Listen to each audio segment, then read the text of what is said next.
Today is Tuesday, April 9th, 2024. My name is Gabriel Morales from the VT Corps of Cadets. Joining me today for an oral history interview is Mr. Henry Pasquet, retired major. This interview is part of an oral history project with Virginia Tech alumni who served in the Vietnam War. Before we get started, do I have your permission to record this interview? Yes. If you're having any difficulty during the interview, we can stop or take a break at any time. You don't have to answer any question that makes you uncomfortable. I won't be uncomfortable on anything. Sounds good. We'll just start with some basic questions and then kind of go chronologically through your life. What was your highest rank and any medals, honors, or citations that you had? 04 Major, DFC, a couple of air medals with Oakley clusters, and a Silver Star and some Bronze Stars, and of course the normal Vietnam Service President Unit citation, all that stuff, combination medals, stuff like that. Pretty good stack. What was your occupation in the military? Pilot. And what did you fly? The impossible dream that I got to live. What planes did you fly? C-130 was the main operational airplane. Of course, I flew the T-41, T-37, T-33 in pilot training, and had a friend that got to fly in an F-104 with, and that was fun too. And from what years did you serve, and how many tours of duty did you do? October 1965 until February 1986. And we had two TDY to Vietnam, that area, in 1968, and 69 and 70, 24 months PCS. CCK, and we flew. And can you just expand on can you just say what TDY and CCK stand for? Temporary duty and then permanent change of station for 2 years. We had about a 1 month right after that, and then we went back for July, August, and September of 68. Then 3 months and back to PCS. Let's begin with when and where were you born? Mineola, New York, May 16, 1942. Long Island, grew up in Garden City. Of course, World War II time, and Mitchell Field was very close. And the sky was full of military airplanes the whole time. And my mama would take me for walks, and I would look up and see all the airplanes. I tried to build a Tinker toy airplane, and it wouldn't fly when I was about 2 years old, and I was very frustrated. But I knew I wanted to fly. And who are your parents, and what do they do for a living? Jean and Marion Pasquet, they were both music teachers and played the organ. My father was a composer as well. And where did you grow up? 10 years in Garden City, then they moved to Virginia, and they wanted to get out into the sunny South, and Virginia wasn't that sunny. It was still very icy cold at times. But they wanted a farm near the airport, Chester Airport, but they decided not to do it because they didn't want my brother and I to become interested in airplanes. So they bought a farm about 10 miles from the airport, but we're both retired Air Force C-130 pilots. So it didn't work. Do you have any siblings? Well, I've got my older brother. He died about 5 years ago from Agent Orange. Talk a little about your hometown. What was it like growing up there? What did you do for fun when you were young? Well, mainly my teenage years was Middletown, Virginia. And of course, I was right in the heart of the Civil War era. And our house had a lot of Civil War history. And my sister-in-law's house was an old-time house, and they owned land where the Union Army was camped for the Battle of Cedar Creek. And the Confederate Army crossed the Shenandoah River on their land and marched between their house and their barn on the way to the Battle of Cedar Creek. And Gigi's father-in-law would find bullets and muskets and bayonets. And All right, we're just going to start back up where we were talking earlier. So my question was, do you recall any significant national or international events like JFK's assassination or anything like that? I was on the sidewalk by Eggleston Hall, November 1963, when I heard about JFK. And of course, everybody was shocked about that. So that was one of the biggest international things. And of course, Vietnam was starting, but it hadn't gotten hot yet.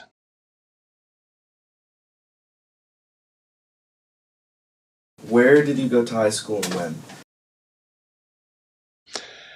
Went to Jameswood High School in Winchester, Virginia for my freshman and sophomore years. Then I went to Randolph-Macon Academy in Front Royal, Virginia for my junior and senior years.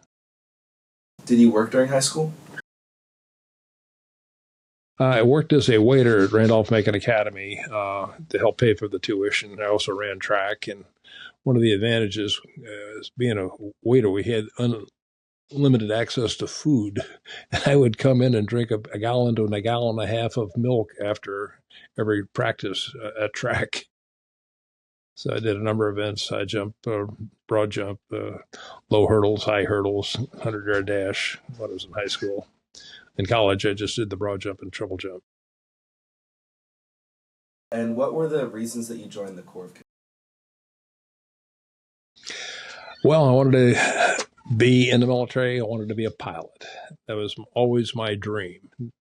It just seemed like that was the most phenomenal thing anybody could ever do, and to fly those type of airplanes.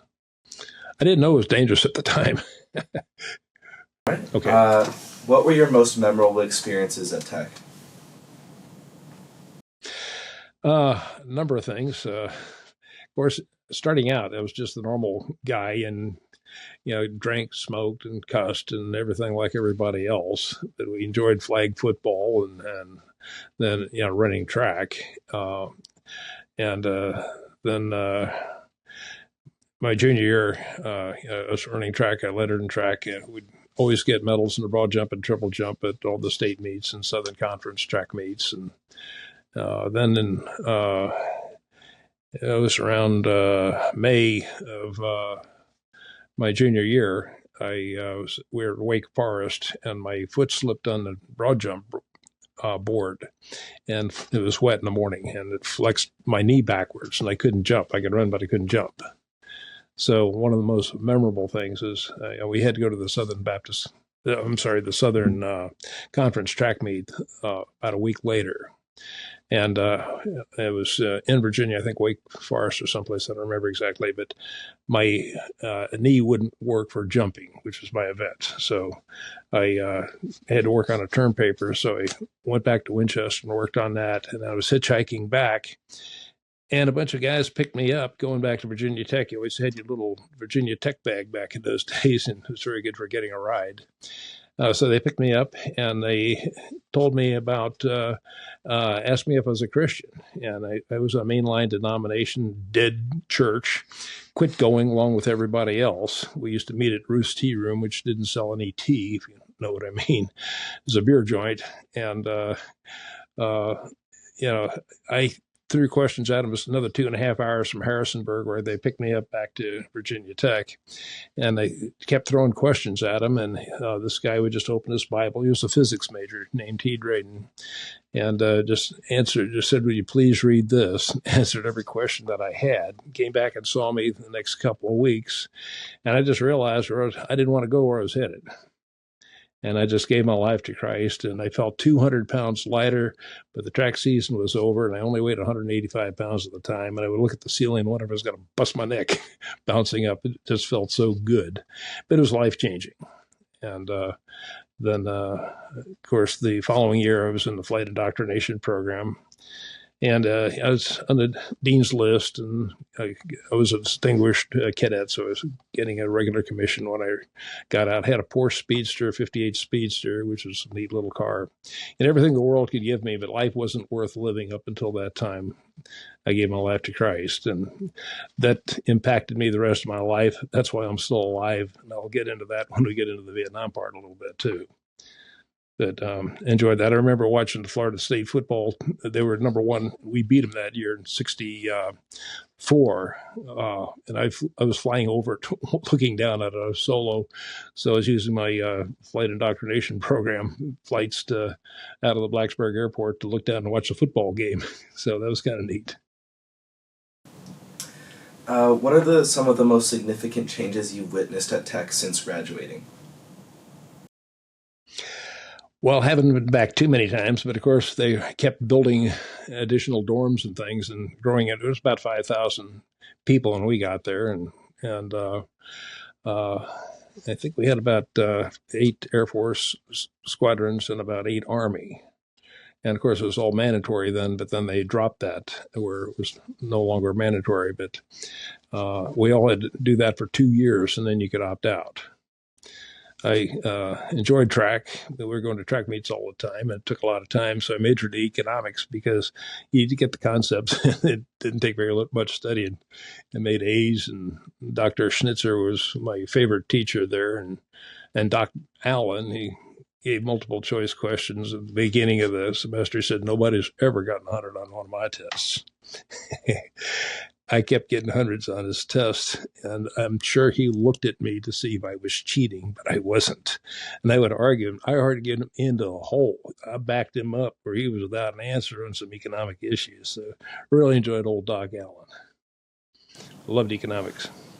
Going back to the flight indoctrination program, can you tell me a little bit more about that?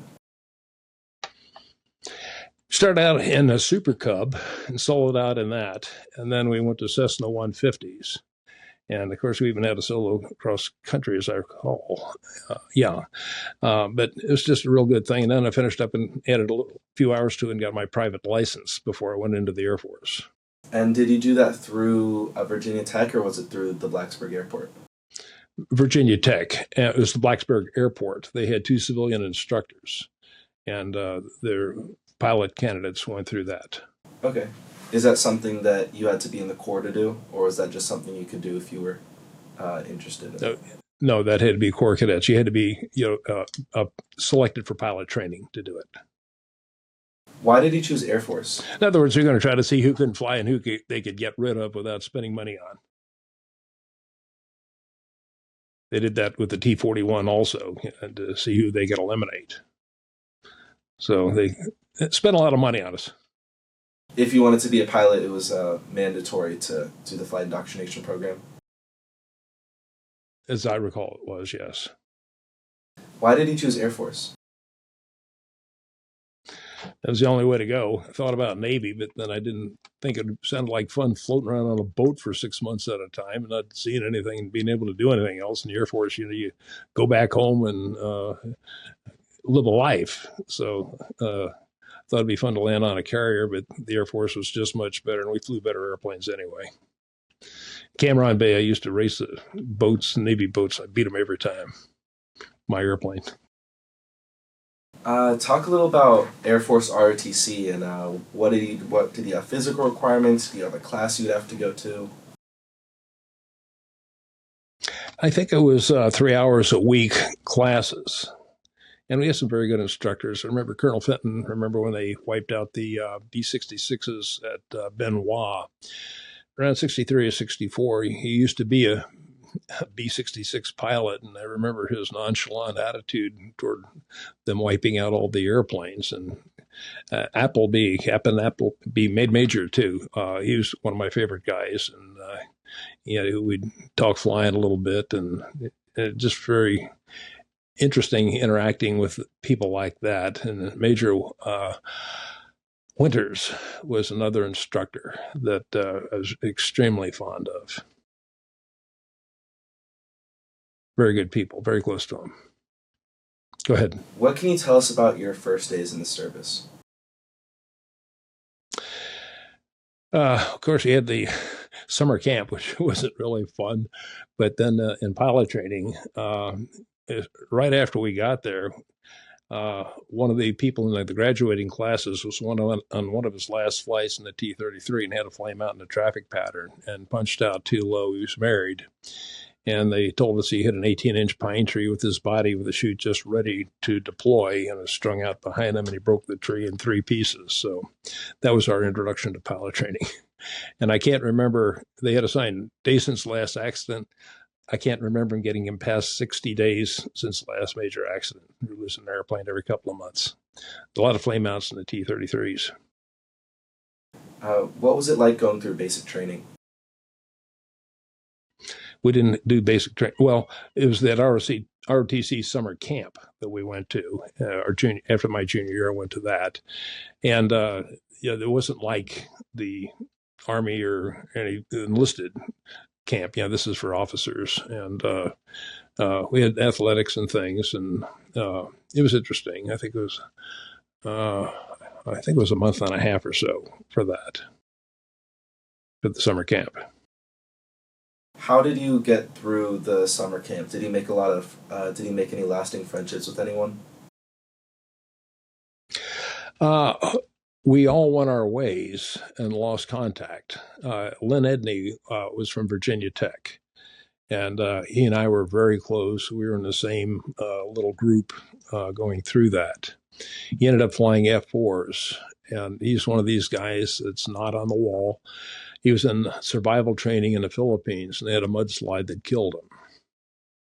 And I thought very highly of Lynn.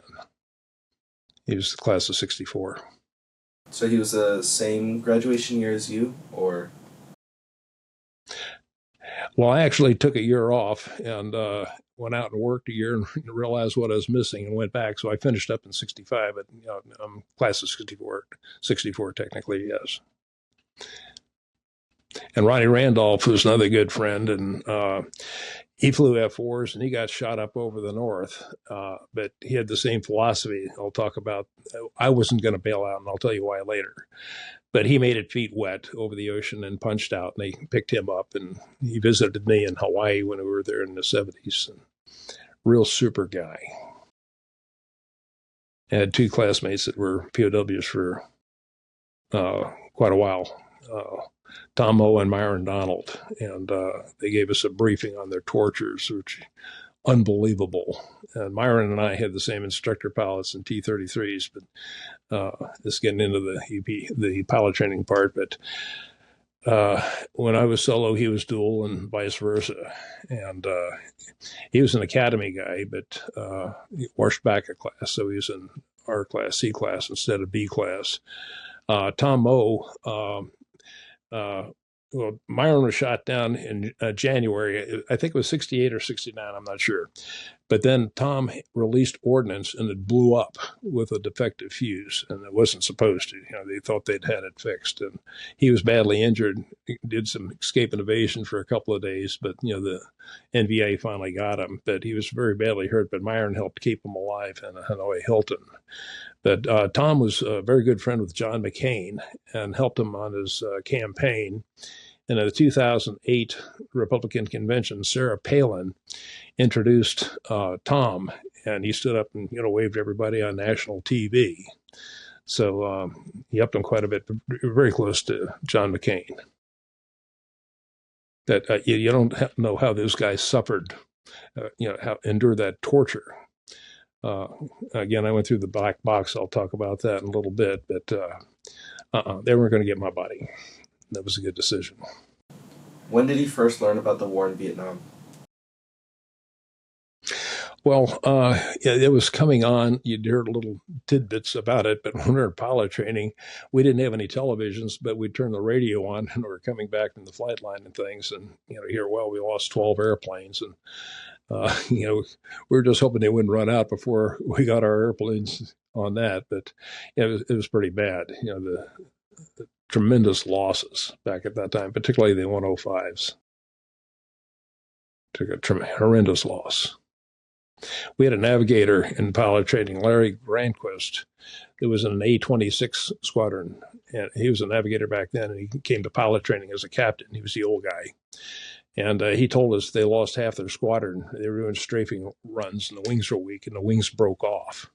So they lost about half their squadron. So, things like that happen. You don't hear much about the A-26s, Larry was there. He was in a T-37 with a double engine flame out.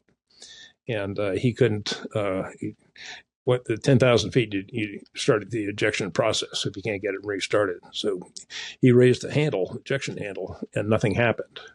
So the next thing, you're supposed to unlock the canopy. That's supposed to blow the canopy, and it didn't. It went up just a couple of inches. And if he had ejected then, it would have cut his legs off. So he reached way over, pulled the pin for the instructor's seat, raised the instructor's handle, blew the canopy, and he said he looked at the altimeter, it was just, spinning. So he squeezed his injection handle, and he ejected. The chute popped once, hit the ground, broke his pelvis, and the airplane crashed beside him. And it was kind of funny hearing him talk about it. He was back on crutches, washed back a couple classes. He ended up finishing pilot training, but it caught the grass on fire, and this farmer came up and said, "Oh, what happened?" So the airplane crashed. Oh, I got to go back and tell somebody. Said, get the fire department. So anyway, he came back a couple of times, and Larry finally talked, and Larry was pushing himself away from the fire with his hands because his legs wouldn't work. And he finally got the farmer to pick him up and take him out to the hospital. So and he survived it, but it was kind of funny hearing him talk about that.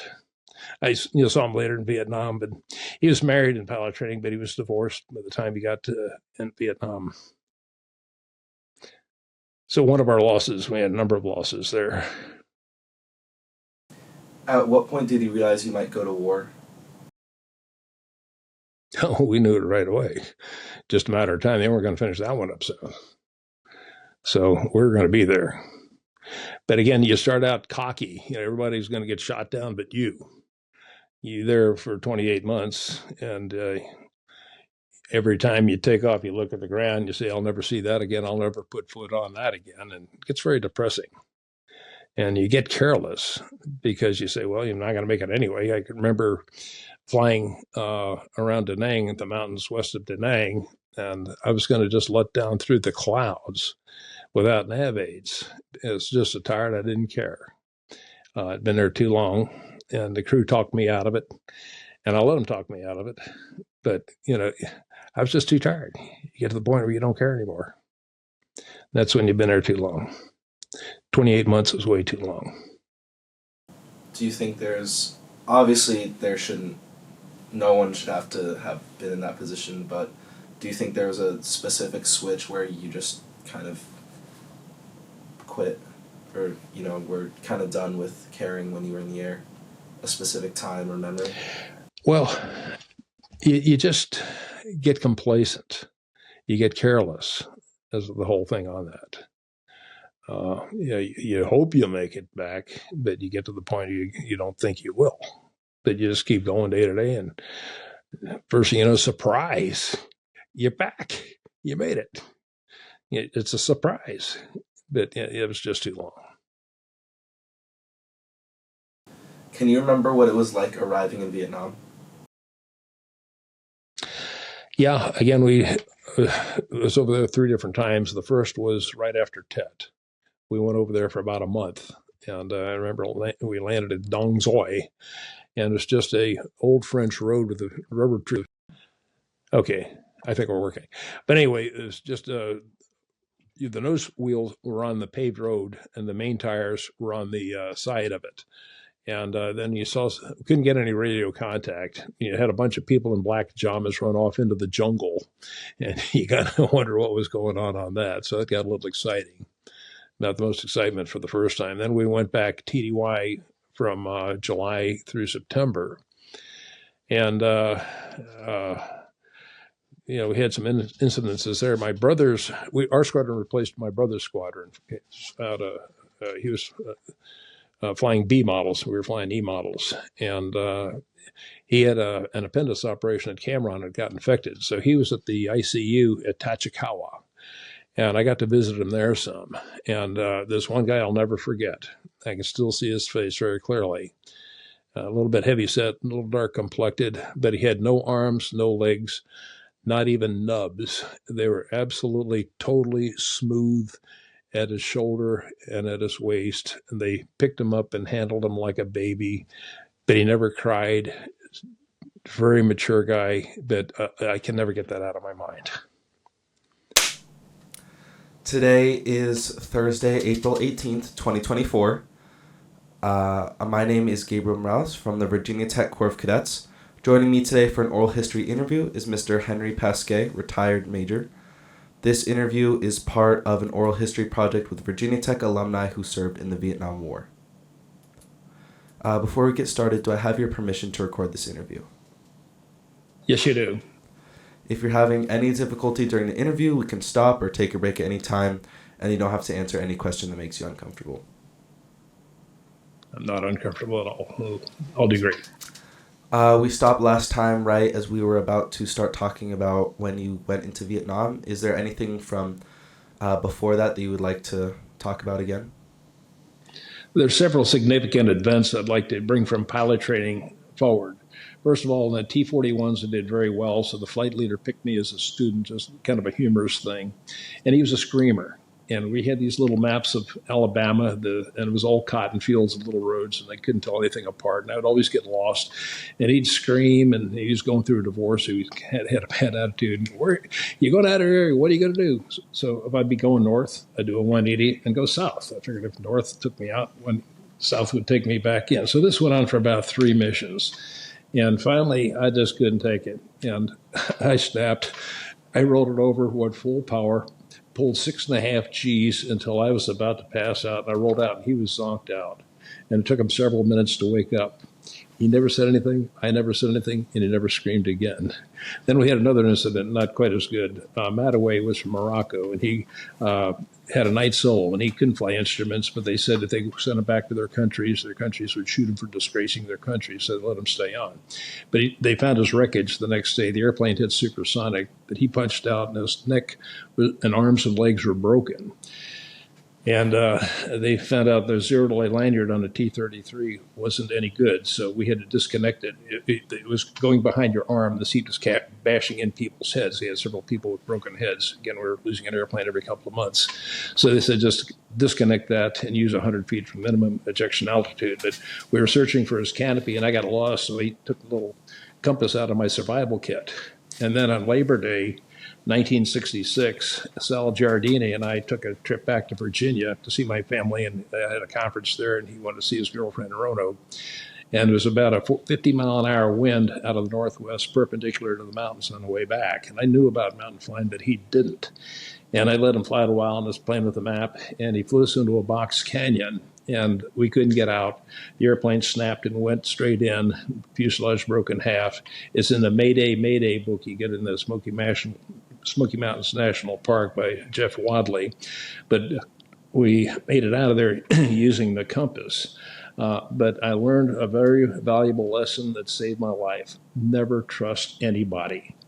They don't put 2 pilots on the airplane for the co-pilot just to read the checklist and talk on the radios. You have 2 people trying to keep everybody else alive that was instrumental later on.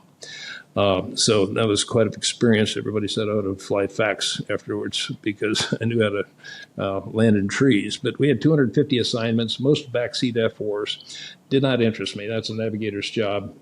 They had 4 C-130 assignments, but I finished high enough. I got one of the C-130 assignments. My brother was a C-130 pilot, so that was good. So then I went to Dyess Air Force Base in 67. They had a lot of our pilots were World War II, including a glider pilot. He had a G on his wings. It was interesting talking with him.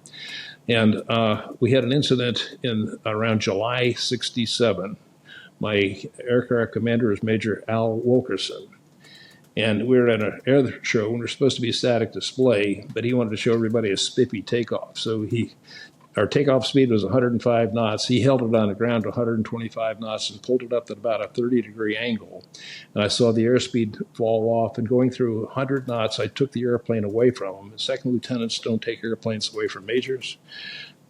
We leveled off at 85 knots. The engineer's eyes were even with ours. And we got on the ground and said, yeah, sir, you just saved my life.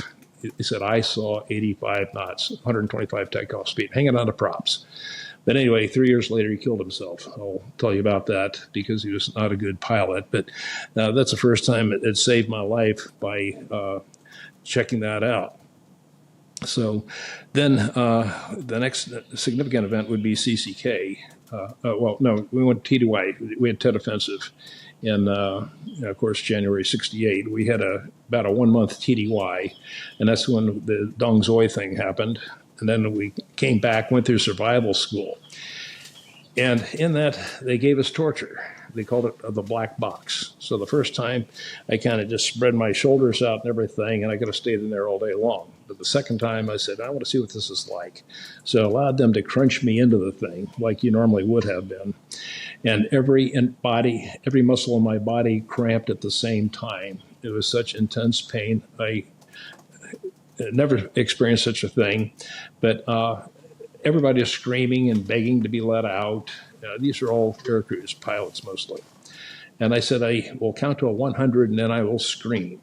And I don't know if I did it hundreds of times or thousands of times. No concept, pitch black, every muscle cramping at once. You've never experienced that. I hope you never do. But I got out of that and I made it a very sound decision. I would not bail out. When I go back, no bailout.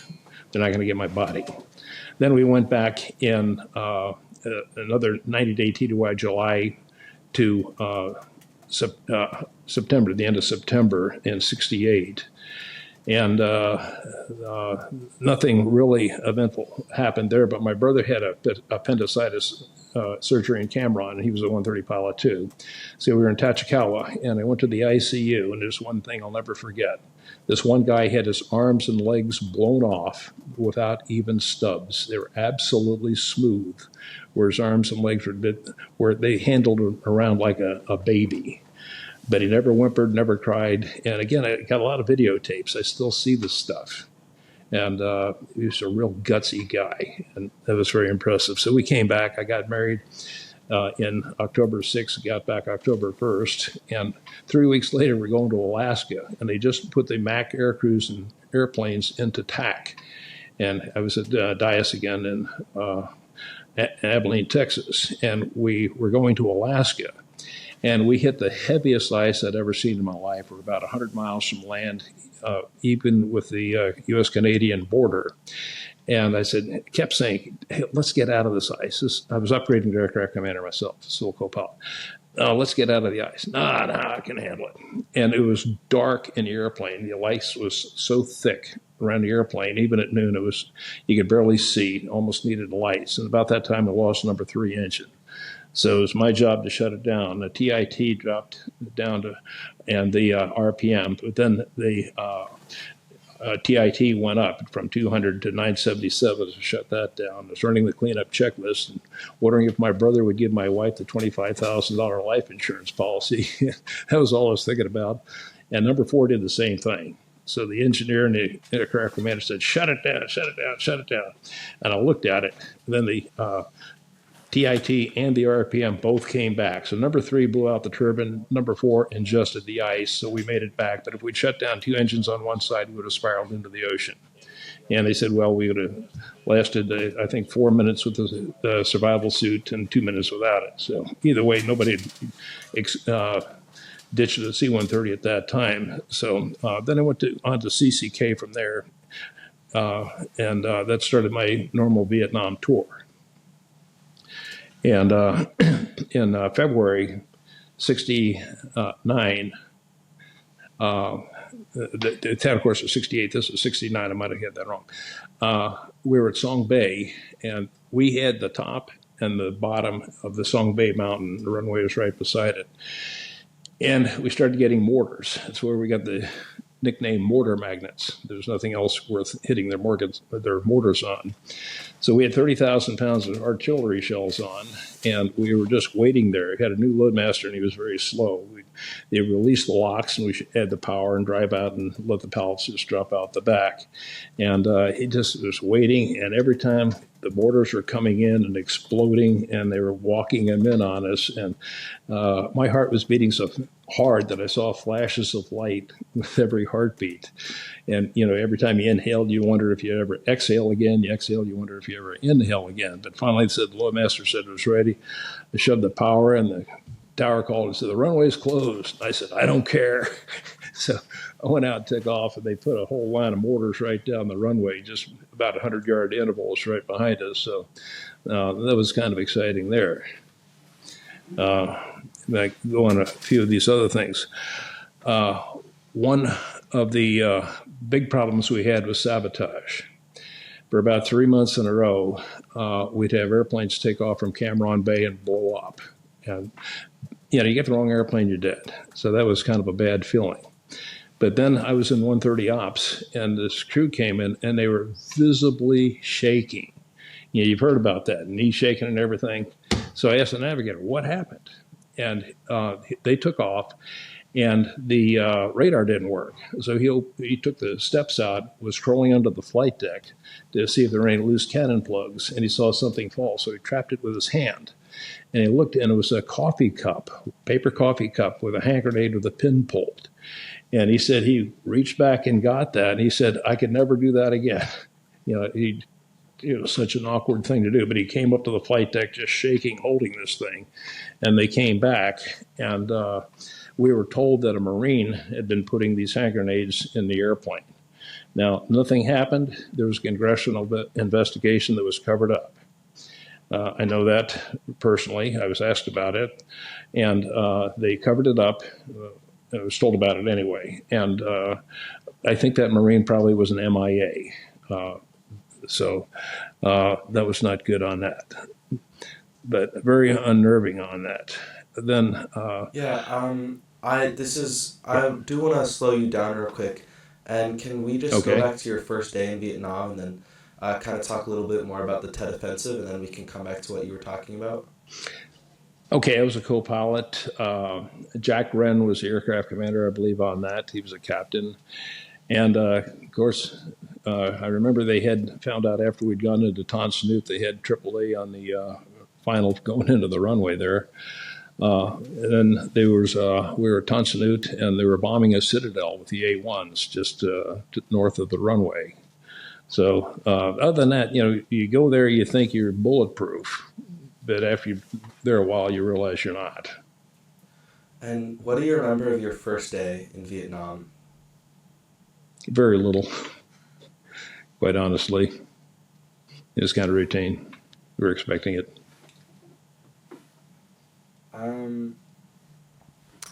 Do you remember your first mission? Again, I was initially just a co-pilot. There are some missions. In other words, when you get the adrenaline pumping, you remember all the details. When the adrenaline's not pumping, it's just another routine mission. Do you have one specific mission? I know you've been telling me about them, or the earliest mission that you remember? Well, that Song Bay was very memorable on that. The flying was very dangerous. But the one that really got my attention more than anything after the Song Bay was at Benoit, May 1st, 1970, a little out of chronological sequence on that. But we'd gone in there to pick up some passengers for On-K. We had about 24 Army troops. And Chinook had come in the night before, and it was an east-west runway, and you parked parallel to the runway. And since the Chinook came in, the parking spots go, 1, 2, 3, 4, 5, going out away from the runway. So he took, I don't remember, number 2 or something. So I had to park in number 3 instead of number 2. And we were starting number 4 engines, and a rocket came in and hit the helicopter and set it on fire. There were 7 Marines in it that didn't get out. So we would have hugged the ramp a little bit, and I got most of my crew. I couldn't find the loadmaster, Savatny, who's from Norway, couldn't speak much, real good English, but good kid. But got everybody else, and we took off. And after the rocket, and again, Benoit Tower said the runway was closed. And again, I told them I didn't care. Kept my crew in my airplane. But we landed, and there was 2 rotors and a string of ashes connecting them, and there were 7 bodies in that. So, sometimes you have to try to have a little humor because, it's tense. We realized if we'd had that parking spot, that would have been us.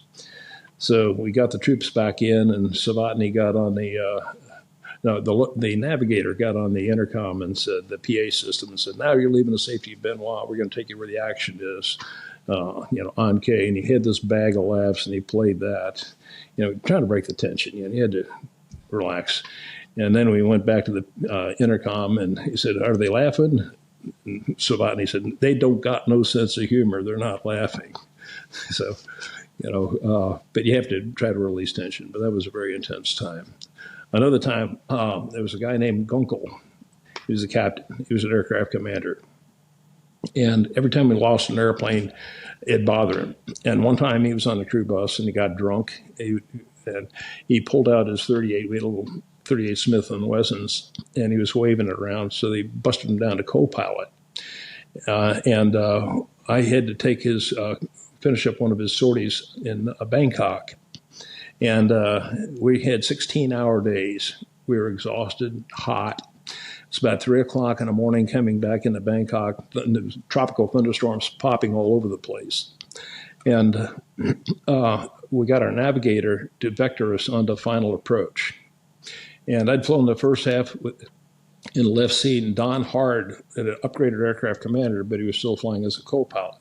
So I let Don fly the last half of the mission in the left seat. And we had an American controller for a precision approach. And we got on final, and he said, on final, begin descent. So we started down, turn left heading 269, turn right heading 271, increased rate of descent. He kept saying increased rate of descent. Don Hard pulled it back to NTS, negative torque system, going down 2,500 feet per minute. And just the thunderstorms popping all over. I was trying to find the runway. And finally, I saw the glimpse of the runway. I just snatched the yoke full back, hit full throttle when we were going through 300 feet. And this is far from the ocean. That's measured sea level. I don't know if we knocked down any rice or not, but I discussed it quite extensively with the controller when we got back. As an instructor at Little Rock, we taught our students, number one, compute the initial rate of descent. It should be 500 to 700 feet per minute. Number two, co-pilot calls 100 feet above minimums. Number three, use a backup. You have an ILS, use the ILS backup. And that way, nobody dies. But normally people die and then they figure this stuff out. But we got that. But we were within a second of making a big fireball and losing a crew. So that's the kind of thing you don't want, but you learn from it. Did you experience combat at all? They're shooting at us all the time, but they were very ineffective. As they say, the flying was much more dangerous than the enemy. They would shoot some rockets. In Cameron Bay, they do rockets every night. You just learn to roll over and go back to sleep. Some people get that back in the bunkers. I want to get my sleep so I can fly the next day, or get up at 4 in the morning and fly. But they were very ineffective on that. You saw the red ping pong balls come up. But again, the general rule is above 1,000 feet, they couldn't touch you. That's what the facts use. They flew at 1,000 feet. So again, the enemy is very ineffective as far as getting us. But the flying was horrible. The NDB into on K at night, it's a non-precision approach, just an AM radio station. And this needle was supposed to point towards it. And you had mountains all over it at night, and you had to try to fly this approach into on K, and the weather, low ceilings, and you're always on the toes when you did that. It was dangerous. What did you do to relax or decompress after these situations or missions, or when you were off duty? I read my Bible. And right now that Bible is in the Military Museum of Missouri, along with my shrapnel that I got from when we were at 130 Ops and had a rocket attack. I finished the checker game with my loadmaster, and then we went out and got the shrapnel. Flight suit, all my publications, but the Bible's right in the middle of it. A lot of guys got drunk. Again, I mentioned Gunkel with the problems that he had on that. And later on, they made Gunkel my co-pilot when I got back because I was sober, and we had an alcoholic problem with that. Some of the World War II guys they had to put out because they get drunk all the time. So the Air Force had a lot of money invested in us, and that's not what you wanted. But lost another airplane. Gunkel got drunk again, and he didn't come down at 3 in the morning for our crew briefing, so we sent the bus back to get him, the crew bus. And they got him in his place, we brought him back, we loaded him in the airplane, he went to sleep, and we flew about the first half of the mission with him totally zonked out, which, you can question me on that. I shouldn't have done that, should have turned him in, but I didn't. And about halfway through, he woke up, but between the engineer and I, we took care of all of his duties. But he's expected me to turn him in. Maybe I should have. And I second guessed myself because he got out of the Air Force and I heard he went back to Arizona and got drunk and killed himself in a car. So maybe I didn't do him any favors. So that's my fault. What did soldiers talk about with one another? Not much. We tried to keep our mind off of it, tried to use some humor. At the Anke ALSI, airlift control element, they had a picture of a C-7 that they called to the Army to shut off the artillery, but it pictured it right after the artillery shell hit it, and the front end was falling one direction, the tail was falling the other way. So you get that kind of stuff. But then we went in there, and they had a captain duty officer that looked at my loadmaster's shoes, and they were no longer black; they were just down to bare leather. And, this just an idea of the humor thing. He said, Airman, don't you think you need to shine your shoes? My co-pilot popped up and said, oh, he got those off of KIA. You could call that sick humor, but just an example of trying to relieve the tension. And the LC officer didn't know what to do. He just walked away. So, that's the kind of thing. But one of the worst things we had to do is airvac missions after the battles. We'd go in there and pick up all these guys and their guts are hanging out and they're gasping for breath. And, I feel sorry for the nurses. Man, I don't know how they took it. But I didn't worry about how long I kept them at full power. I'd get off and I kept it at full power until I chopped power to land. I got them back to the hospitals as fast as I could. I don't think I lost any. Then we had to haul body bags, morgues. They had on body bags after the battles. And you'd read the names on them and their birth dates, hometowns, how much time they had left. And one incident in 1970 that I was told about in a train, which was just a few miles from Cameron Bay, they had a passenger terminal.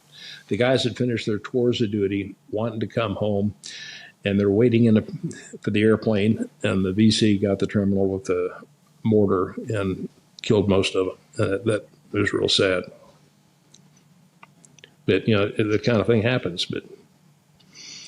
And again, some of the people I flew with. And if you don't know them, it doesn't bother you a whole lot. But these people you lived with for months, you know all about their lives and everything. That's what really hurts. And just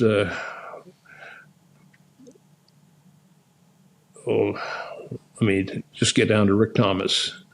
I was getting ready to rotate in November 1970, and Rick was upgrading to aircraft commander. And he had his wife and daughter in Taiwan. I had my wife and son in Taiwan. And one of the things that really helped us, we'd fly about 18 days, and then we'd be back for about 4 or 5 days. And I could spill my guts on my wife, and that really helped start over. But anyway, Rick was upgrading, and his wife lacked one hand. She was handicapped, but just loved her, loved a little girl. And they were on a tactical mission for training, and the airplane broke. And they sat out in the sun all day long, frying in the heat, listening to the GTC roar. Then they said, come in and you're terminated. So they went into 130 ops, and they said, we got to pick up some passengers in Taiwan. So there were 2 airplanes they sent up to pick up the passengers in Taiwan, Rick's and another. And they had 2 columns of people going out to it. And I talked to this one guy that was manifested on Rick's airplane that saw his buddy on the other airplane and cut across and went to the other airplane. He was not authorized to go on. But they took off, and the AMS commander was flying the navigator on the flight, and he flew once a month to get his flight pay.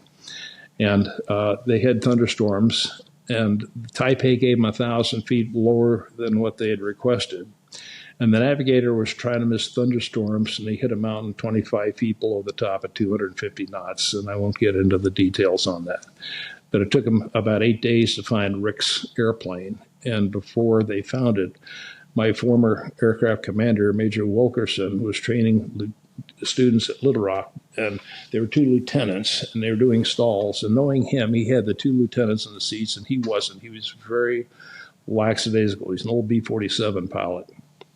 And they got into a spin, ripped the wings off at 20,000 feet, and went straight in and made a very deep hole. I don't need to get any details on that, but that was kind of a lonely feeling. These people had lived with for months, knew all about them and their families. And, I don't know if they had survivor's guilt or not, but it kind of hurts. And you don't get over that. So his wife had to get the little girl and go back by herself. Another guy, Dick Russell, was in our squadron at Dias. And we came back from the 90-day TDY. I can remember where we are. I can still see his face from the conversation. One of the things is, you know how you can tell somebody's been in Vietnam? I said, no, crow's feet under eyes.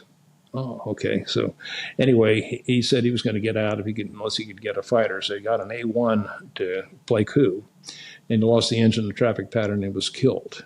And he had a daughter. And one of our navigators lived in Berryville, Virginia, and knew me and my brother and Dick's daughter. And he put me in contact with her. And I asked her, would you want me to tell you about your dad? I knew him. He was in our squadron. He was a fellow pilot. And I can tell you our last conversation with him. He just said, no, I'm not interested. That hurt. Yeah, I'm sure. And then all these kids that grew up without fathers, never got to know daddy. That hurts. Nothing that happened to me hurt me, okay? None of the flying, almost wiping out at Bangkok, not the rockets, not the mortars. That doesn't touch me a bit. But thinking these guys, they didn't get to have any more kids. And the broken families, the widows, that's the pain of it. And it was so unnecessary. And then the politicians threw it all away after all the sacrifice, and that really hurt. Yeah, you got to might interject some of the guys from Virginia Tech that were pilots. Lynn Edney was an F-4 pilot, and he was killed during survival training in the Philippines from a landslide. His name's not on the wall. Ronnie Randolph, a real good friend of mine, and he was shot up over the north, and he had the same philosophy I did. Did let the airplane blow up, but they weren't bailing out. But he made it feet wet and punched out. And he visited me in the 1970s, doing fine. Rick Rash had this line F4s, and I think by 70 they had navigators for the back seat. And he'd rotated back, and this backseater was flying with another person. They were doing CBUs over Laos, 500 knots, 500 feet, and got a direct hit and killed the pilot. And he bailed out. And I was hauling him as a passenger in Vietnam. Yeah, so he was a pilot, and so I started talking to him, and he knew Rick. But he was trying to escape and evade E&E, and the NVA were all around him, and one almost stepped on him and saw him, and he had his little .38 snub-nosed revolver and shot him, from about 6 feet away, and crawled back into the brush. And the NVA just opened up, and the branches were falling on him. I can still see his face and his description of this thing, but they didn't get him. A couple days later, they'd get him out. And again, I was giving him a ride out to a place where he could catch an airline back home. So then P.J. Burroughs got an RF-101. I didn't hear anything more from him, so I think he made it. And Gilkey, I think, was class of 63. And he was flying F-111s. And I bumped into him, I think it was in country, but he was saying that they lost half the squadron in the first 6 months because they were trying this new terrain following radar, and it wasn't working. So then they grounded them all until they could get that figured out. But McNamara kind of rushed that in. So I think he made it still. So that's some of the Virginia Tech guys that I know about that were pilots. So I think that's pertinent for Virginia Tech too. Did you keep a journal at all, or kept photographs or letters? Nope. And I didn't even keep track of my time, and I lost over about 6 or 8 months of my flying time, but I really didn't care at the time. Didn't make any difference. Mr. Pasquet, this is Jason. I wanted to Yes. just jump in with a couple of follow-up questions. First off, I want to say thank you Sure. for sharing your memories of friends and other people that you've lost along the way. I know that even after 50 years, those memories can be very raw. So I want to thank you for sharing that with us. You mentioned the wall, and you mentioned that at least one person had died in training, and therefore his name is not on that wall. Have you visited the wall yourself? Yes, I have. One other guy, Travis Scott, in my pilot training class, was killed. He's flying a Jolly Green trying to pick up an F4 crew, and he had his hydraulics and one engine shot out, pilot training classmate, and he didn't make it. His name's on the wall. Another guy I went to high school with, John Tyne, skinny little fella, very mature. He was an Arbin, leading Arbins out, and they were surrounded and cut off. And on the wall it says, cause of death, unconventional friendly fire. He called in artillery. On himself. So I'll get through this but gutsy little guy. So that's a sacrifice that people don't know. I don't know if you ever had a family or not. Most people enjoy their families and just the good life in America. These guys gave it. They gave it all up because our country asked us to. A lot of guys paid this price. A lot of wounded. And again, they'd say about 10 times more suicides than killed in Vietnam, too. There's over 500,000 suicides. It was nasty, unbelievably horrible. The average Vietnam guy spent 270 days in combat in jungles. The World War II, 40 days. They just moved them where the action was. So then they got spit on when they got home and beaten up. The VFW is trying to recruit people. They abandoned us during Vietnam. And I told them, no, I'm not going to join the VFW, not after the way they treated Vietnam vets. So anyway, excuse me, that's just some of the costs on that. No, I appreciate you, But anyway, you sharing those memories, and I hope that through oral history and along with other oral history collections, we can help keep those memories alive in some way. What other ways? Got to say one more thing. Yes, sir. Got to say one other thing real quick. We had two that were POWs. Myron Donald and I had the same instructor pilot in T-33s. When he was solo, I was solo and vice versa. He was shot down in 68, I think January 68. And then Tom Moe was had defective musicians, and he blew up, and he was knocked down in February 68. But Tom was kind of taken care of by Myron. But they gave us a hour and a half slide presentation briefing of their tortures in our reunion in 1966. And I've got this picture, and so this is Tom Moe right here. And this is Myron Donald right here, if you can see that. I'm back over here. But it was just so brutal what they went through. But at the 2008 Republican convention, Sarah Palin introduced Tom Moe, and he waved to the whole country on national TV. So that's all part of our class, but part of the price. But they paid more of a price than anybody that died. Okay, I'm sorry. Go ahead. Thank you for sharing Jason? that. I was struck by the way that you talk about generational differences and how Vietnam veterans came home, and in many ways they were feeling rejected by the World War II generation as well. Could you talk a little bit more about that, and your involvement in veterans organizations? Yes, I'm a member of the Vietnam Veterans of America, but of course, when I was a kid, everybody was a World War II vet. And they had their own little clubs, the VFW, MAM vets, and they're cozy with each other and telling their stories. And, they won, we lost. we're losing. So they didn't stand for us. Why in the world didn't they stand for us? We're going through worse than they did, and they didn't stand for us. Yeah, they had the lines. You knew where the enemy was. These grunts were walking through the jungle, being ambushed. You have a guy in Elsinore, David Reynolds, that shared with me, veterans share with veterans that they don't do to anybody else. I'm not sure even his family knows. But he was on patrol, and he was a sniper, but they were ambushed. And there was a tree that was kind of on a 45-degree angle. And he just positioned his body on that 45-degree angle and just started spraying the jungle out in front of him. And they spent the entire night expecting the mortars to come in and take them out. They thought they were going to die at any time. But the next day he went out and he'd killed the mortar man. So, it's just one of those things. But people, you're expecting to die. And again, that wears on you after a while.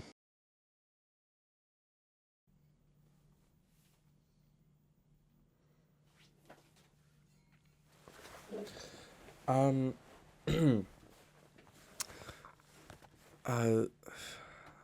sorry.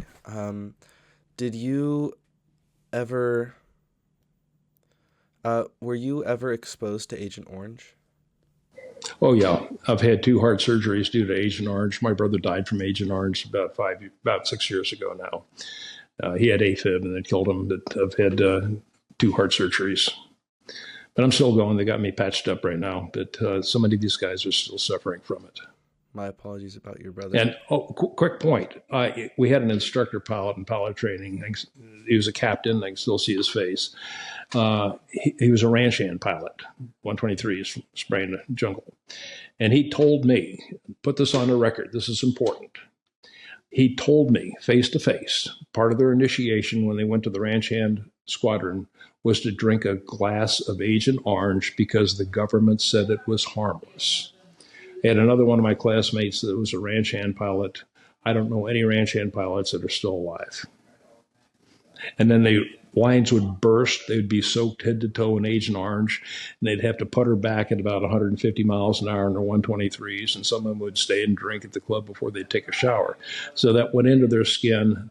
That got them, and they had a tremendous exposure to this air cruise. That was the worst part of the thing as far as mortality, as far as I'm concerned. Can you tell me more about your brother? Yeah, he was Air Force Academy, class of 63. And of course, a lot of his friends were POWs too. One of them, I don't remember his name, but was flying F-105s, very dangerous, and volunteered for a 3rd tour and was shot down on his, I think, 299th mission. The chute opened, but he was hit against some rocks and finally killed. But that's kind of a gutsy thing, too. But he was a C-130 pilot, so he talked me into taking one of those 4 C-130s. And again, they treated me very well. It was a good thing. But he was a full colonel, but he was all military. My priorities were my family and flying. I avoided any assignments that would take me away. I did not want to go to the Pentagon. I did not want to fly a lot of operational units where I'd be TDY all the time. So I got a lot of jobs where I could be with my family and raise my kids. And my 2 kids turned out great.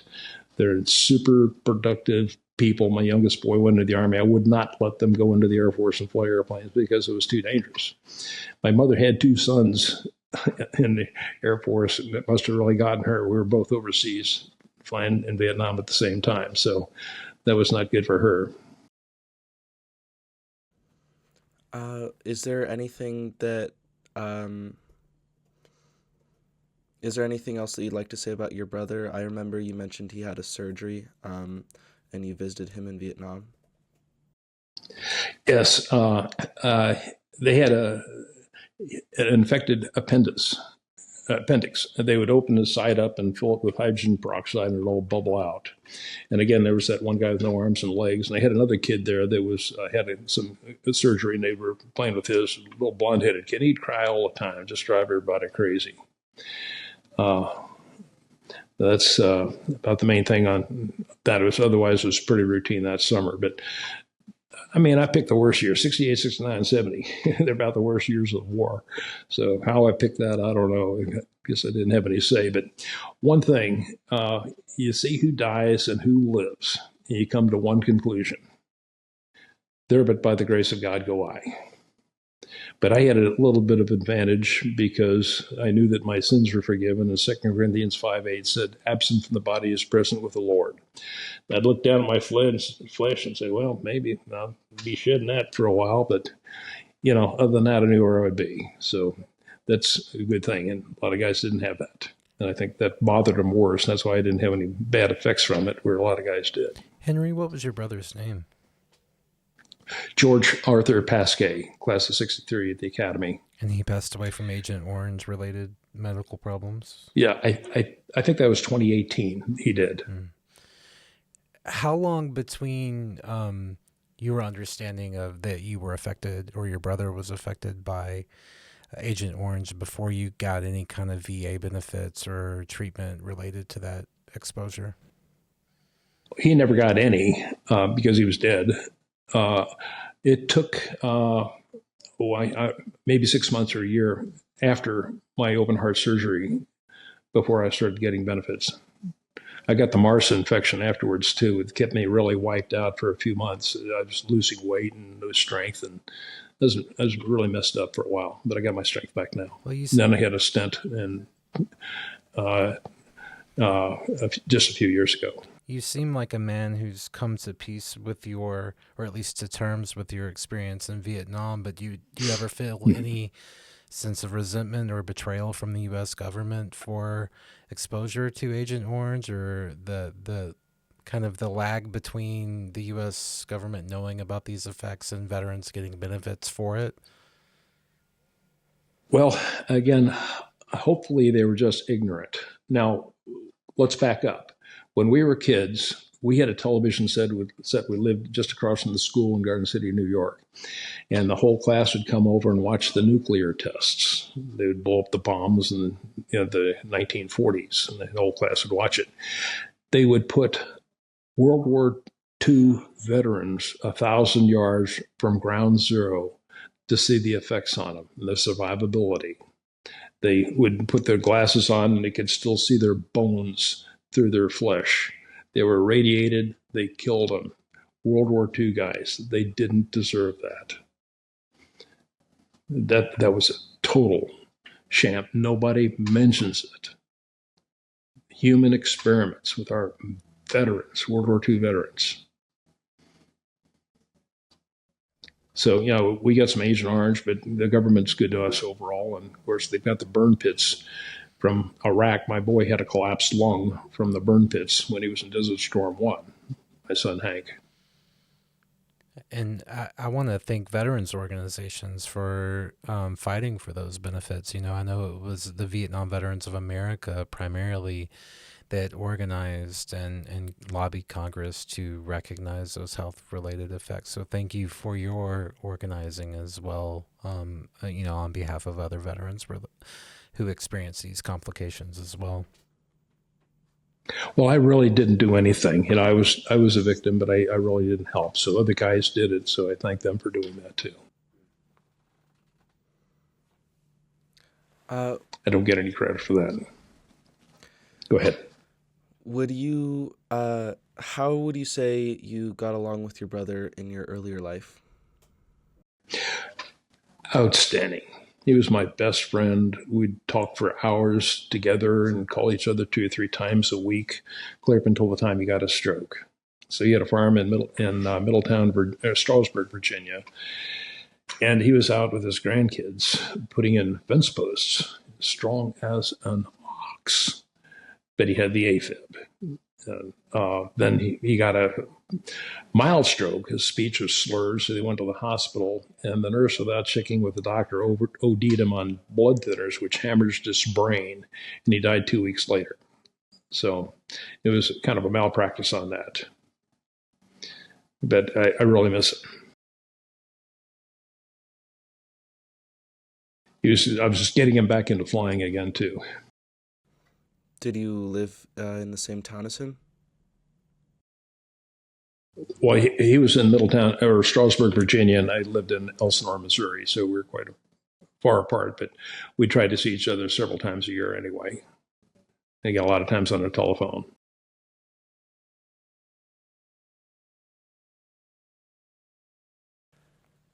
Do you have any other siblings, or do you just? No, just the one brother, right? Henry, did your parents serve in the military? My father was actually in World War I era. He was in horse-drawn artillery chasing Pancho Villa in Mexico, I think with Patton, as I recall correctly, on that. So he was thrown from a horse and hurt his back, and that bothered him all of his life until he died at 80. Do you think that I had several uncles in World War II, but they weren't in direct combat. One was a Harvard guy, and he was on one of the general staffs. And the other one was kind of a PR guy, and so they weren't in direct combat. But my mother did have a cousin. His last name was Munson. I'm not sure of his first name, but he was missing in action in the P-38 over the Philippines. Still missing. She was kind of close to him. My great-grandfather was in the Civil War.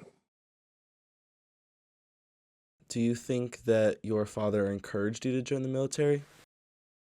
Absolutely did not want us to.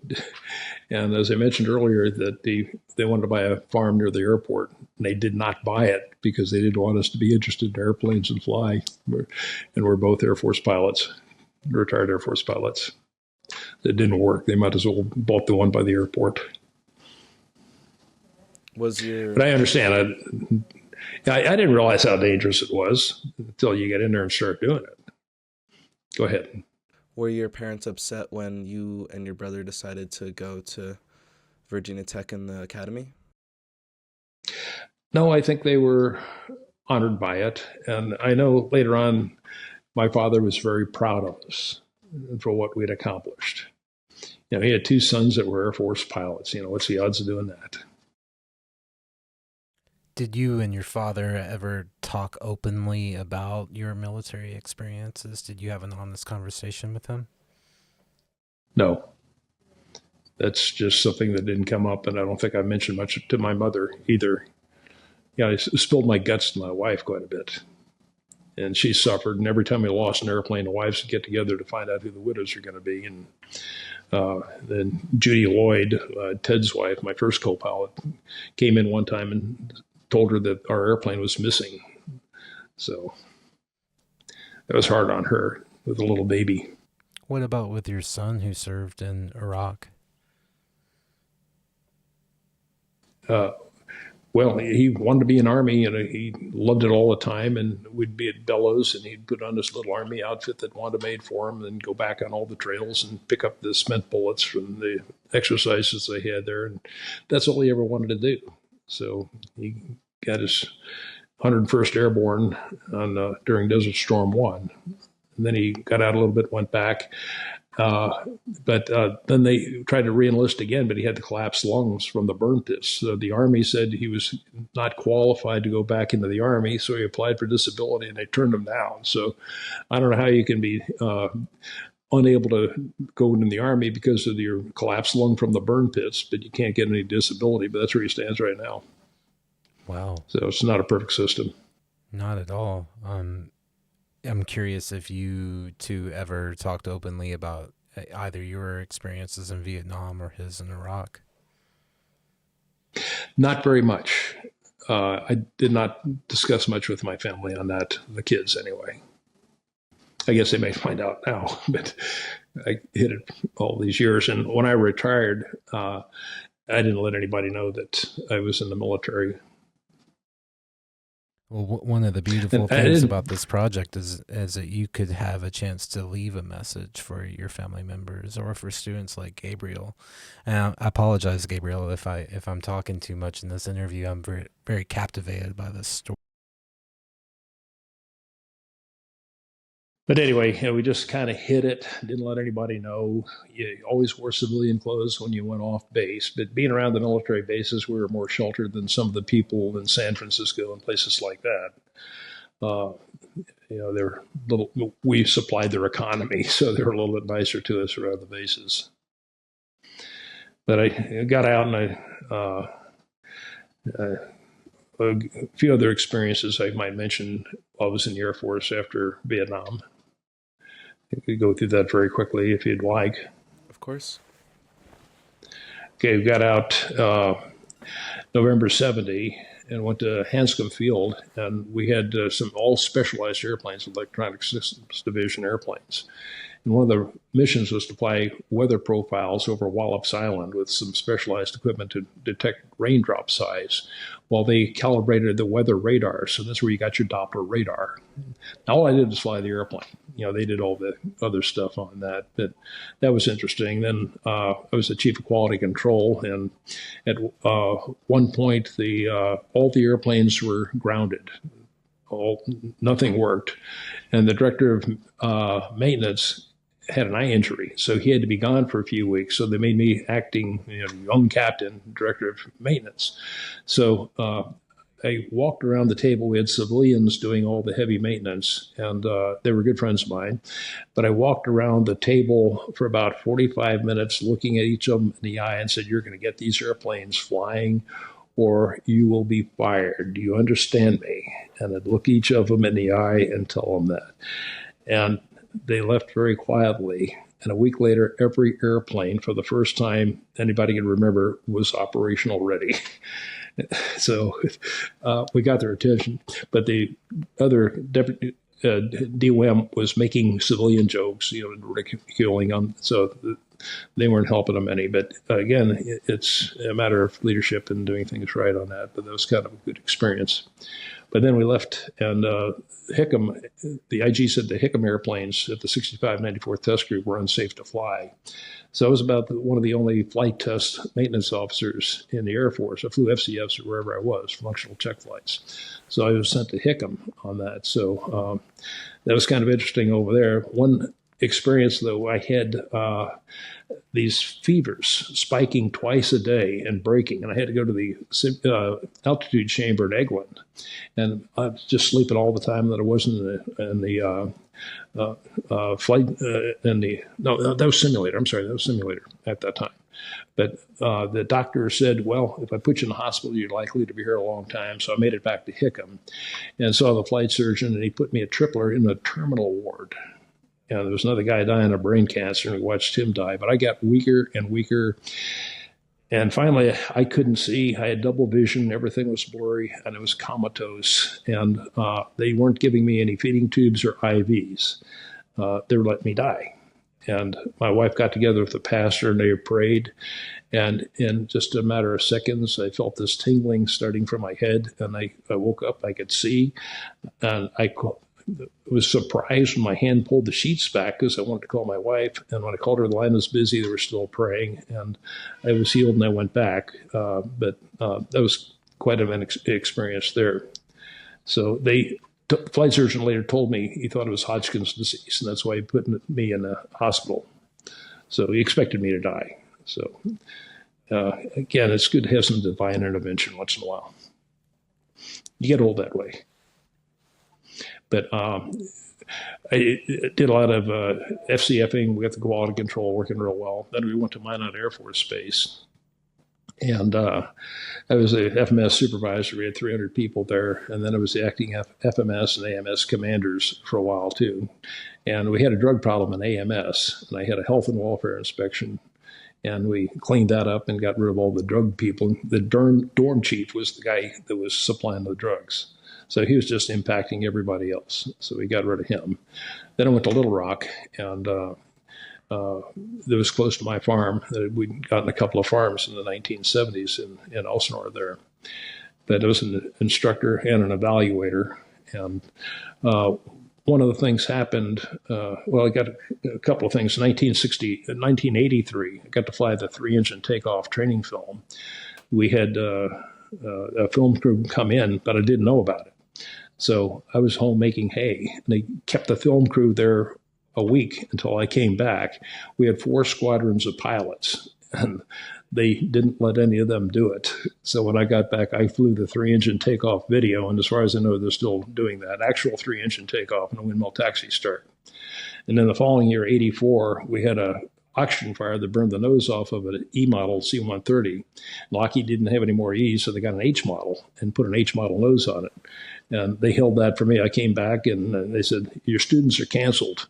You need to fly this airplane. So I got to fly that, but I'll love to do that, flying all these FCFs.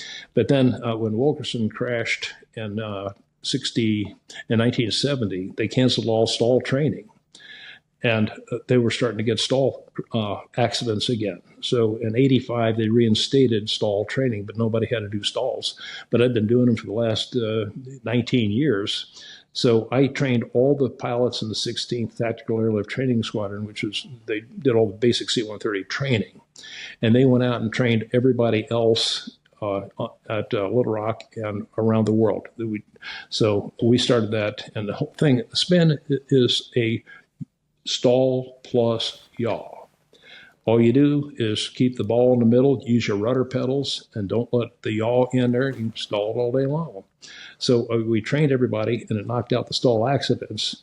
One other thing, though, Mickey Clements was the sharpest pilot. And here's the thing. You got a super good, one of the best pilots I've ever flown with. And he was doing a tactical rejoin at Little Rock, and the wing broke off at 1.78 Gs and killed Mickey in 1985. Lockheed's response, we thought we had another couple of years before the wings would start falling off. Yeah, tell that to him. He's a real sharp guy. He would have gone way up to the top. That kind of a guy. Then we had another formation takeoff in the desert from one of the tactical squadrons. And the fin stall procedure was rudders neutral, flight idle. Well, that's the end of it. They took off, the formation takeoff, night, it stalled. They hit the ground. They had an instructor engineer and instructor navigator standing in the cockpit. The cockpit ripped open. They were ejected at over 100 knots into the desert. Everybody else strapped in died in the airplane. I added a third step right before I left, full power. In other words, just as soon as you hit flight idle, you broke the stall, come right back in with full power. And I then retired, so I think they implemented. I had people tell me that they have implemented that procedure, but you don't fly it idle 100 feet off the ground. You fall out of the sky. That's what the procedure was for the whole 20 years that I flew them. And the earliest one I flew was 53-3133, which is an A model, about the fourth one off the assembly line, but I've flown about every model of C-130 there was. So, anyway, another thing I did was had about 125 common errors that students did, like setting only one parking brake and trying to do the run-up. And they had me for the last few months I was there to take every new instructor that came in and ring them out, hit them up with all these 125 errors. Man, they came out like wet dish rags at the end of that. I'd take two of them up, and then I'd swap halfway through. And then I wrote them all down and gave them to the squadron commander, and he's continued to get that policy, showing them what to expect. The rest of us just jumped in and found out what the stupid things people did.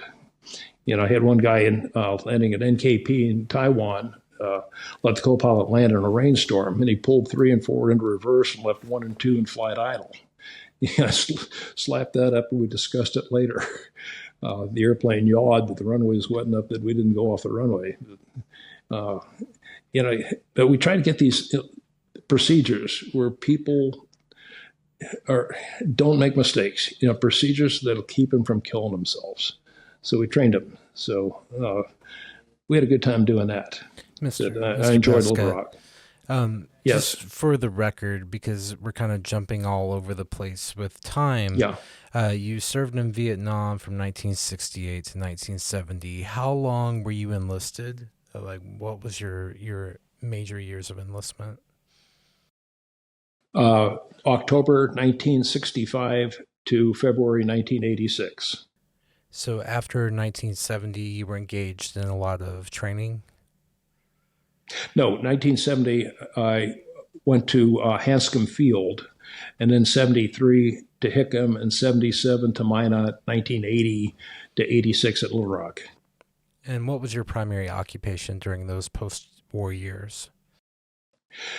Spent a lot of time working in aircraft maintenance. And again, the whole purpose was not promotion, but I enjoyed management, enjoyed working with people, and I got to go home and be with my family every night, raise my kids, instill my values in the kids instead of the schools doing their values into the kids. Sure. Thank you for sharing that. One of the primary goals of this project is really to commemorate the end of the Vietnam War. We're approaching the 50th anniversary of the fall of Saigon next year. And I'm curious, where were you? What do you remember about that day in April of 1975?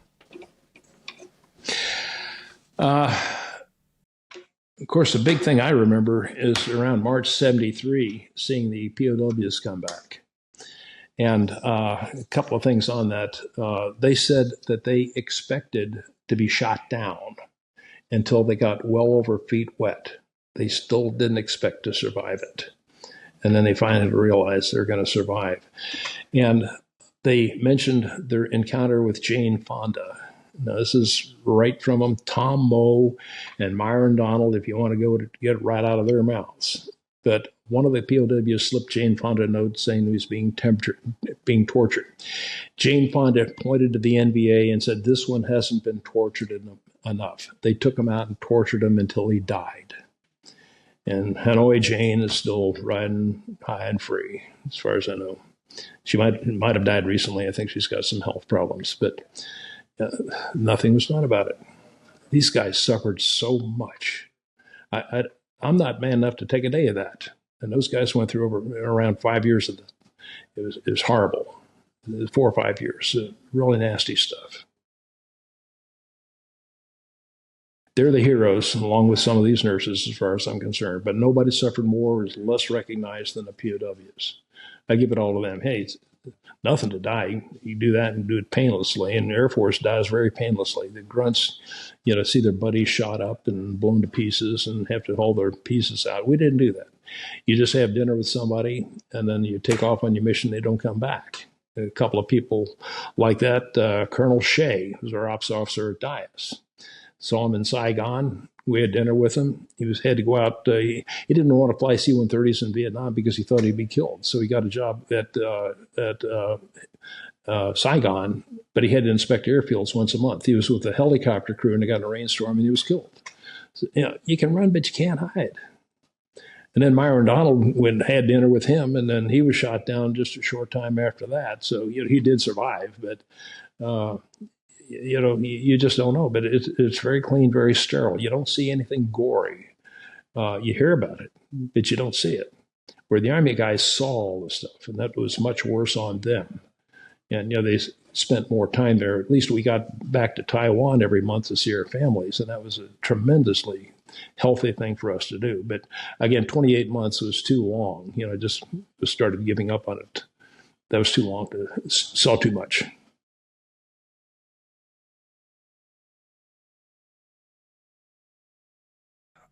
Should we go back to, I believe we were talking about Little Rock Air Force Base back in 1986. Yes. And I think you mentioned that you wanted to talk about what you did after you retired. Okay, I got out and I had a farm, and we started farming. And then I flew fire patrol with the Missouri Department of Conservation. And then I started teaching at Three Rivers Community College from 87 to 2001, law and economics. And I really loved economics. I ran track, as I think I mentioned before. And Dr. Schnitzer and Doc Allen were very good people on that. But one of my impossible dreams, along with flying, was to teach economics in college. And I got to do that and just had a great time. And you'd see the kids, give them a problem in microeconomics, and they couldn't figure it out. And they'd be asking a question. Halfway through the question, knew exactly what they were doing wrong and how to solve it. And then 2 minutes later, it all clicked. They went out there and they understood it. Got great satisfaction out of that.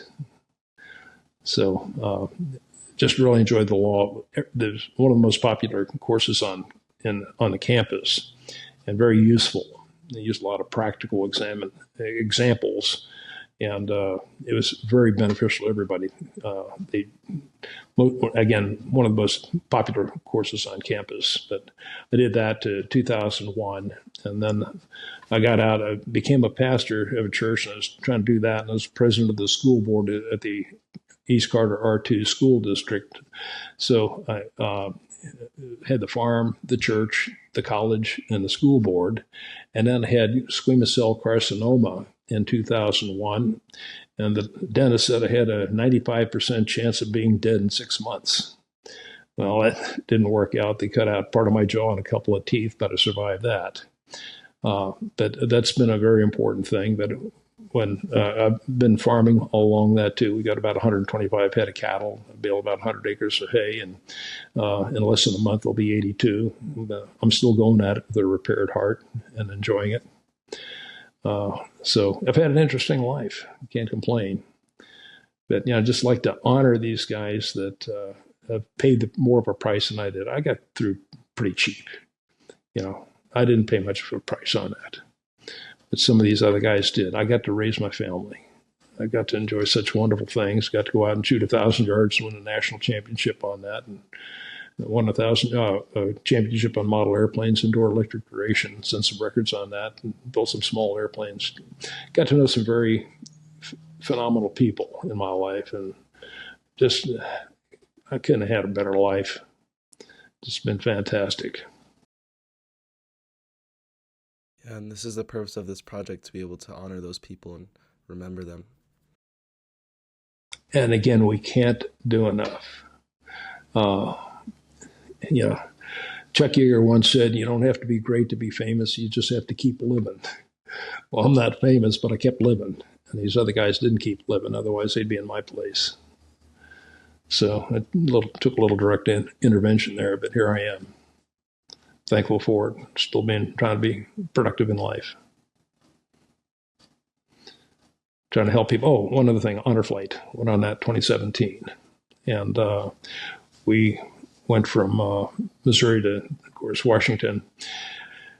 One fellow, Steve Rizzo, was sitting beside me on the way to Washington, and he had his head buried in his left shoulder, looking away. When got talking to him a little bit, and he said, I can never forgive myself. I said, why?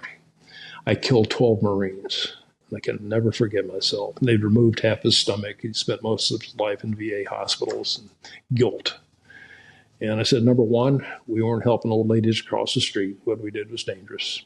Number two, we're human. We make mistakes. Number three, if God can forgive us, we can forgive ourselves. And he was still arm buried. And then I said, how many thousands of Marines did you save calling in airstrikes in Laos? He picked his head up, looked around, looked me in the eyes. I never thought of that. And he started laughing. And he's driven from Columbia to Elsinore, a 4-hour drive, 3 times to visit me. Calls me every couple of months, laughing.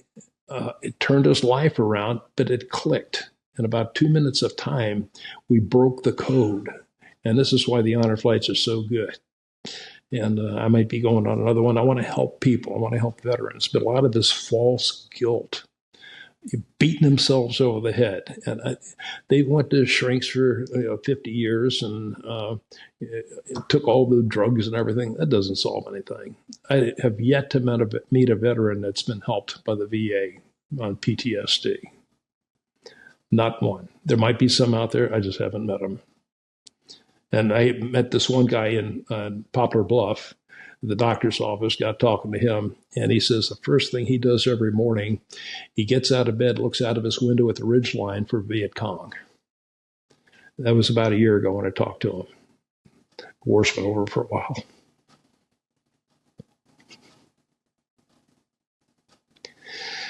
Some of these guys are still suffering.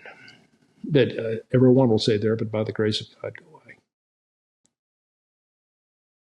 away. We're not special. Anybody can be killed. Now, a good pilot can do a lot to stay alive. Okay, you take the airplane away when you have to. Okay, you do what you have to. You modify. You don't do what the book says sometimes, and that's necessary to stay alive. Bad pilots kill themselves. Wilkerson did a stupid thing and got killed. But so many times it's just fate.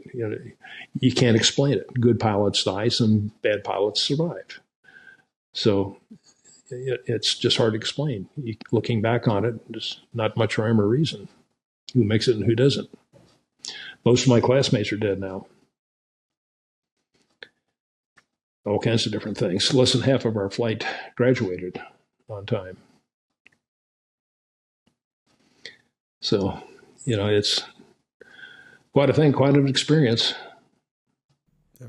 A lot of good guys out there, a lot of good guys. The country doesn't appreciate them enough. For sure. Well, I'm glad that we're doing this so that we're able to talk about them. And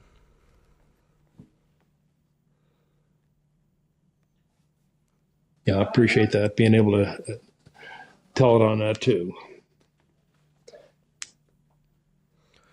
is there anyone else? Anything else? Anyone else you can think of that you want to mention? Anyone in specific? Any names that you feel that God is weighing on your heart to share? Well, the one guy, Kenny Leach, was on the Battle of Wayne, got wounded badly, and Curly Brandt. In fact, I'm in his old house right now because I've got good internet. We just had the satellite that was very slow to upload. We had our problems with that before, but we're in that house now. He was very badly wounded too. But a lot of these guys are carrying scars. And here's the deal. Physically, you can heal. You can't get rid of the memories. You've got videotapes of this stuff. And you don't get rid of the videotapes. They're there. And that's what hurts. And again, let me repeat myself. The times I almost wiped out, they don't bother me a bit. But these friends of mine, it hurts. It hurts. Still weep about them a little bit quietly and try not to let my wife see me. But she might see me now. That's okay. But such a price they paid. All those guys on the wall, I call it the tombstone. They've got one in Perryville that's full life size. I've talked to the guy that put up the land and the money to do it. He was a Marine in '69, and he wanted to honor his buddies. I try to go to the wall in Perryville as much as I can to honor the guys. But a lot of those are dead, but we still have some living bits. Let's honor them. Give them the honor. They paid the price. That's why you got your freedom. That's why you're at Virginia Tech.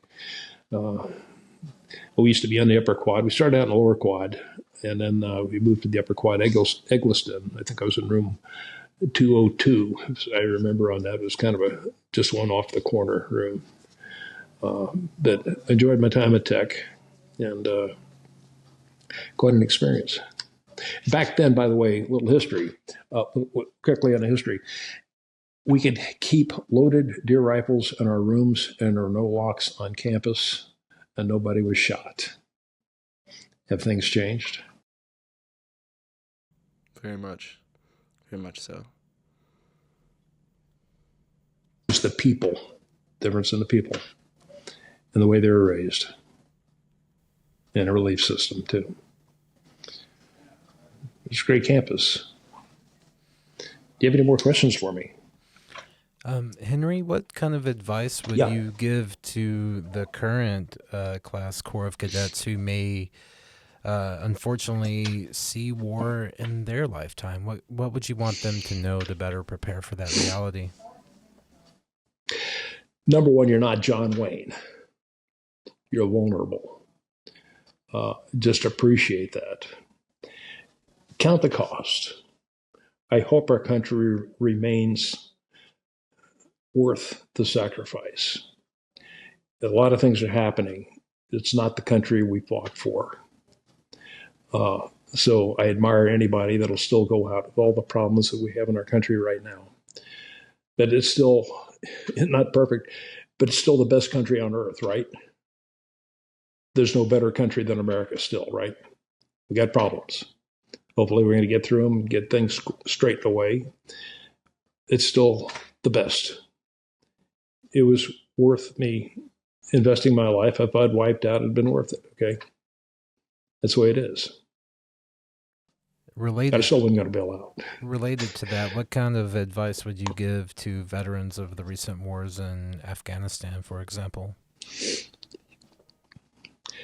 Well, of course, they're through. They're back home. And I've got this one Marine who's 39 years old that he was killed. The mortar landed 3 feet beside him, but they resuscitated him. He was going to help me with my video, but his truck broke this morning, so he couldn't do it. But you do it for each other, too. And again, what bothers him is not getting blown up. It's all the friends, the body pieces he had to put in the bags. He was a sniper. He made kills at 2,200 yards before. He was very good at what he did. That bothers him a little bit. But the whole pain is losing your friends, not just numbers. In pilot training, we'd listen to the radio on the way back from the flight line, and we lost 12 airplanes today, and next day we lost 6 airplanes, and we'd hear that every day coming back from pilot training, and we said, hope there's a few airplanes left when we get there. We're very naive, but you realize you get over there and people are killed. And that hurts. You just have to accept it. It's going to happen. But that's happened for the whole history of the country. And one quick point, I don't know if I made it before or not, Civil War veterans were alive when I was in school. We used to see them in a weekly reader. They were alive at the same time Revolutionary soldiers were alive. So again, those Civil War guys got to see the Revolutionary guys. They got to see us when we were kids. So that's not much time. But they've been paying the price. All the wars, let's remember every one of them. The worst was the Civil War, American against American. That was a horrible waste of people. But we've managed to keep this country free for our Constitution. Now, if we can just get the government to live by the Constitution, that'll be worth it all. They're just throwing it out, disobeying the Supreme Court decisions and things like this. We're in a mess right now. We're in a real crisis. And there's people that have been bought off by foreign agents for the sake of money. They're destroying our country. That's the one thing that just really aggravates me, for the sacrifices that I've seen of these guys making. Again, I don't consider myself have made much of a sacrifice. Had a good time flying airplanes. I didn't get hurt, not a scratch.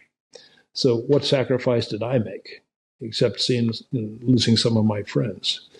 But we got to try to save this country if we can. But it's going to be tough. But it's good to have somebody standing by. We got these illegal aliens that have flooded our country. We could have riots this summer. That's what Christopher Wray just said, FBI. It's in a dangerous time. But thank God we still have our military, and hopefully they get away from DEI and go back to shooting rifles again and national defense instead of being politically correct. So being politically correct won't protect our country. So I appreciate you guys. You just continue on.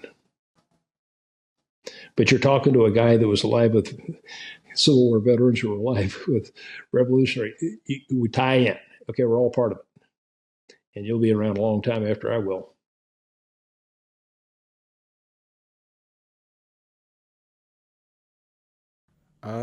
I just have one last question for you. If there's anything else that you'd like to say, I'd love to hear it. Well, it's about the main thing. I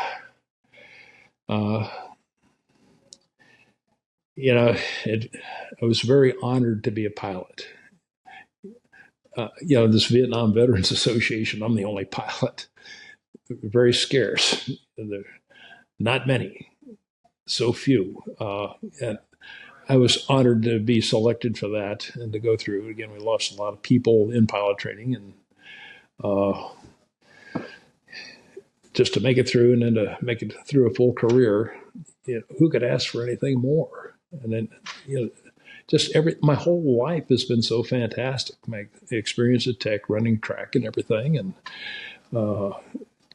just being honored there with a distinguished graduate and getting a regular commission, just the whole 9 yards. It's been so good. And Air Force and post Air Force has had a fantastic life.